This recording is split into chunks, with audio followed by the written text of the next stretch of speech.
Very good. Republic day అందరికీ కూడా గణతంత్ర దినోత్సవ శుభాకాంక్షలు. గణతంత్ర దినోత్సవం అంటే ఏంటి చెప్తారా ఎవరైనా? ఆగస్టు 15 అంటే తెలుసా ఏంటి?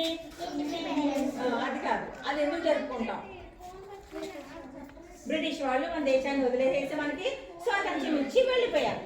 అందుకని ఆగస్టు 15 జరుపుకుంటాం. మరి జనవరి 26 ఎందుకు జరుపుకుంటాం? ఈ రోజు నుంచే మనకి 1950 జనవరి 26 నుంచి రాజ్యాంగాన్ని అమలులోకి తీసుకువచ్చిన రోజు.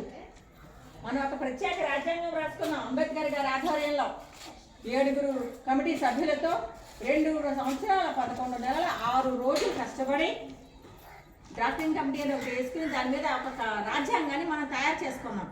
ఆ తయారు చేసుకున్న రాజ్యాంగాన్ని ఈ రోజు నుంచి అమలు చేసుకుంటున్నాం.